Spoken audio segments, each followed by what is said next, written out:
Okay, hello everybody. Day 33. So today we're going to talk more about what's going to happen during the oral interview.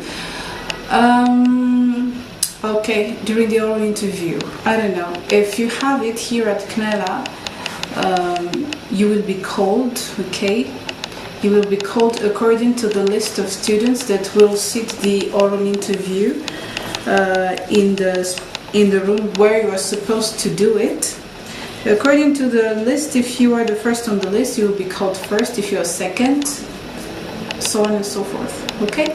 So you will be called. Remember that you will have two interviewers. You will have two interviewers, and what you also have to know is there is no time preparation for level 5 students. So once you get your subject, once you get a question, you start talking immediately, okay?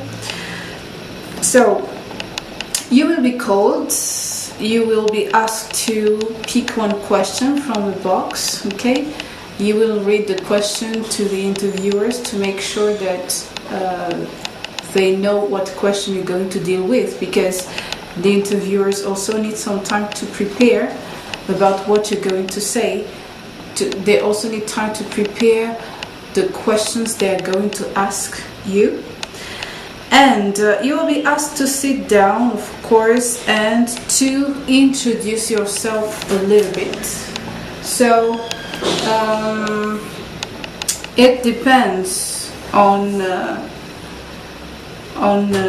how much you have to say. We do not force you to talk about your life story, but just give us something about you. In fact, this is for you to this is to give you time to get ready for the real question. So if you want to say more, it means you'll have more time to think before you deal with the actual interview question. Okay, right, so my advice is talk about you. Talk about you. Even if the topic is not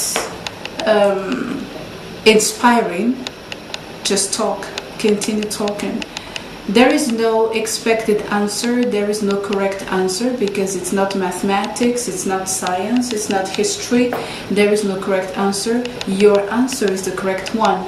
As long as you show that you understand the question, then it is the best answer. Okay, so talk about yourself, talk about your life, talk about your interests, talk about your experience.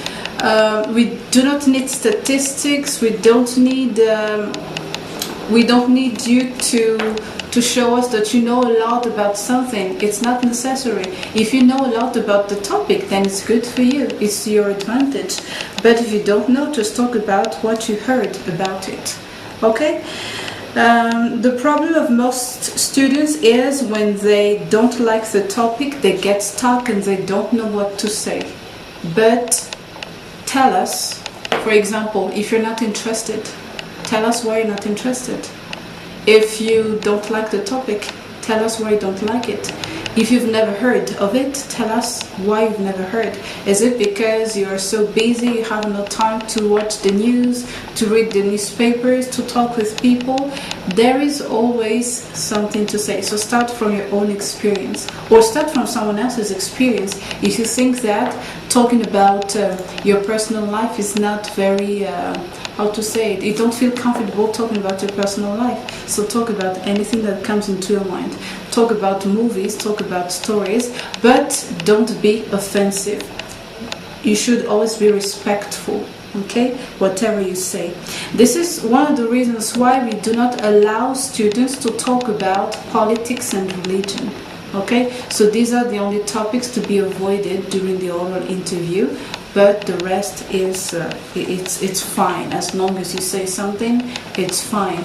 The reason why we ask a lot of questions at the oral interview is because you don't say much, but as long as you keep talking, there is no problem. Okay, so I'm going to give you again the tips that I gave you at the beginning of the class on how to learn English alone, because as online students, you need a lot of tips about that. Okay, so the first thing that I gave you at the beginning was surround yourself with English.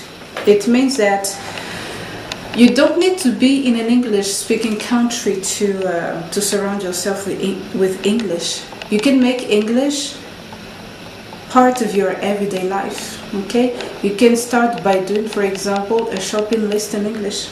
Okay, before going to an à la carte, for example, to do your shopping, you make a list. Okay, do it in English. You can also, of course, listen to the radio. Okay, I always say that to students, listen to the BBC, it's free. And apart from that, you can keep a diary. And the boys will say, but that's something for girls, not for us. No, it's for everybody. Okay, so keep a diary. It doesn't have to be something very, how to say it?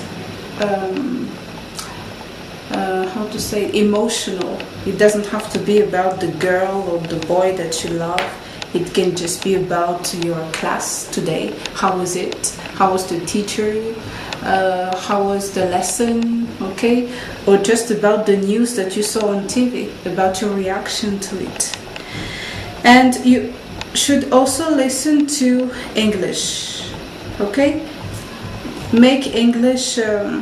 For example, listen to some music or listen to some movies in English, okay, stories or anything, okay? Make English part of your life every day. Next tip is make English friends. Make English friends.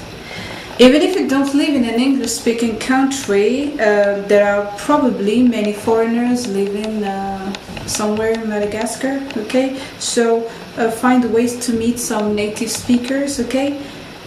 By going, for example, to some bars or to some restaurants, or by joining a sports club or a social club, okay?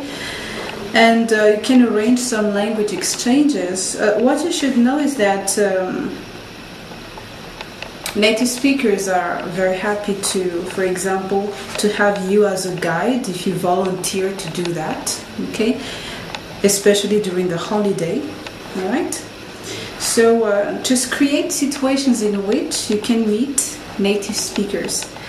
And apart from that, find study partners, meaning you can organize something and arrange for you and your other English students to meet every week or every 2 weeks, depending on the situation, depending on everybody's availability, and study together, talk together, and motivate each other. Okay? Next thing is use authentic materials, meaning use things like text or books that are used by native speakers. Don't always be content with using materials for language learners, because they are pretty easy sometimes and it doesn't help us to progress fast. So use things which are difficult, which are destined for native speakers. Okay, you can read novels, detective novels, or even go to the net and download some articles or stuff like that. Next is set yourself realistic goals. Set realistic goals. Give yourself a reason for studying first. Why do you want to study English? Because if you're studying English because your parents want you to study English, you're not going to improve much, because motivation plays a big part in your progress. Okay, what is your motivation? Do you want to get a promotion, or do you want to talk to your foreign colleagues, or do you want to study abroad? Okay, so you should set short-term goals and keep track of your progress. Short-term goal is like, for example, I want to be able to learn 10 vocabulary items every week. That's a short-term goal. But don't be too ambitious, because when you set very ambitious goals, you can lose your motivation after some time, because For example, if you say to yourself, I want to speak like a native speaker after 1 month, and then after 1 month nothing happens, you will be demotivated. You will lose your illusions and you will give up after some time. So don't do that. When you set a goal, make it realistic. Okay, like 1 word every day, 1 vocabulary every day. That's realistic. Okay, and then make sure you keep track of your progress. Always measure your progress as you are going. And next is listen to real English. Train your ear by listening to English spoken at normal speed. Okay, even if you don't understand everything. Okay, train your ear by listening to English spoken at normal speed. Okay, and also practice listening without seeing things written down. And don't be afraid to listen to something several times. Even if it takes 10 times, it doesn't matter. But with time, you will get result. Okay. Next is find fun ways to learn new vocabulary. Find fun ways to learn new vocabulary. Okay, what is fun? For example, if you like singing, then sing and then look up the words in your dictionary. Okay, just make sure you understand what the song is about. Or if you are, how to say it, more inclined to post something on the walls, on your bedroom walls, for example, write down new words on some small pieces of papers and then stick them on the walls of your bedroom. Okay.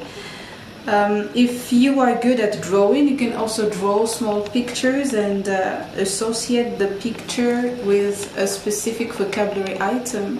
Just find different ways of acquiring new things every day. Okay? And next is learn about the culture. Find out about the people and the culture. It doesn't make sense to learn English and then not knowing anything about English people or American people. So, learn about American culture, learn about British culture. Because learning a language is not just about learning grammar and vocabulary, it's about communicating with people who have different ways of thinking as well as speaking. So, inform yourselves on that. And of course, the last thing is, whatever you do, have fun. Learning a language takes work, a lot of work. But you'll be more likely to stick to it and continue if you're enjoying yourself. So make it fun. Alright, so we will give you some interview questions for you to prepare at home. So whenever you have some time to spare, think about the questions. Okay? Alright, so good luck for the exam. See you.